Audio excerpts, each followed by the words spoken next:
આજ રોજ જામનગર માટે કનેક્ટિવિટીની દ્રષ્ટિથી એક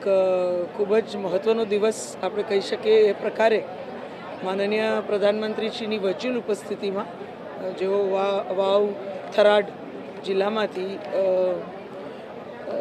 આપણી સાથે જોડાઈ અને જે આપણું ડબલિંગનું કામ હતું કાનાલુસ સુધી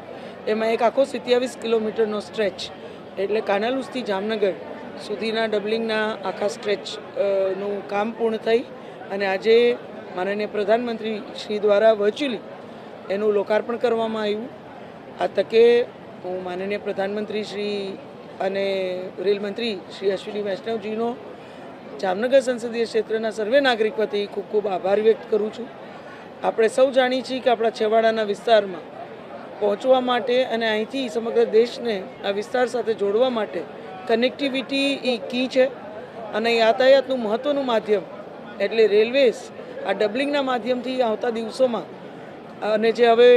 કાનાલુસથી ઓખા સુધીની આપણને મંજૂરી માનનીય પ્રધાનમંત્રીશ્રીના નેતૃત્વમાં જ પ્રાપ્ત થઈ છે ત્યારે લાંબા ડિસ્ટન્સની ઘણી બધી નવી ટ્રેનો આપણે આપણા વિસ્તારમાં લઈ આવી શકશું. ગુડ્સ ટ્રેન્સ ફ્રેટ માટે પણ આવતા દિવસોમાં એ આપણું બ્રાસ ઉદ્યોગ હોય, પેટ્રોકેમિકલ્સનું રિફાઇનરીઝ હોય, અન્ય આપણી જેટલું ફ્રેટ જામનગરથી આપણે ટ્રાન્સપોર્ટેશન માટે આવતા દિવસોમાં એનું પણ સહેલાઈ આપણને પ્રાપ્ત થશે. ત્યારે હું માનનીય પ્રધાનમંત્રીશ્રી અને માનનીય રેલ મંત્રીશ્રીનો ખૂબ ખૂબ આભાર વ્યક્ત કરું છું કે મેં લોકસભાની ચૂંટણી વખતે પણ નાગરિકોને કીધું હતું કે 2025 પહેલાં આપણું ડબલિંગ કાનાલુસથી ઓખા સુધીનું મંજૂર થશે. એને પણ મંજૂરીની મહોર 2025નું જે છેલ્લું કેબિનેટ હતું ડિસેમ્બરમાં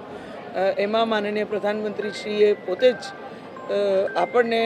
યાતાયાતના મુખ્ય ટ્રાન્સપોર્ટેશનના માધ્યમથી જોડવા માટે એમને તાત્કાલિક એ મંજૂરી પણ આપણા સુધી પહોંચાડી છે.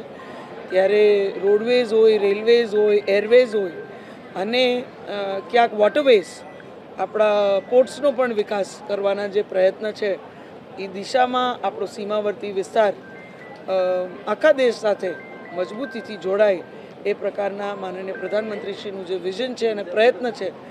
એના જ ભાગરૂપે આજે આપણે આ 27 કિલોમીટરનો જે સ્ટ્રેચ લોકાર્પણ રૂપે આપણે સૌએ એના સાક્ષી બન્યા. ત્યારે આપ સૌના માધ્યમથી જામનગર સંસદીય ક્ષેત્રના નાગરિકોને પણ હું ખૂબ ખૂબ અભિનંદન પાઠવું છું. બધી જ સંસ્થાઓ અને અલગ અલગ સંસ્થાઓના જે પ્રતિનિધિઓ, ચૂંટાયેલા સર્વે પ્રતિનિધિઓ મને હંમેશા રજૂઆતમાં યોગ્ય માંગણી કરવામાં પણ જે માર્ગદર્શન આપે છે, મદદ કરે છે, જે આખું જમીની રિસર્ચ કરી અને મારી માંગણી પણ યોગ્ય હોય અને સચોટ માહિતી પણ હું ઉપર પહોંચતી કરું એ પ્રકારની આખી વ્યવસ્થા ઊભી કરે છે એ બદલ એમનો પણ આભાર માની પુનઃ જામનગર સંસદીય ક્ષેત્રના સર્વે નાગરિકોને હું ખૂબ ખૂબ અભિનંદન પાઠવું છું.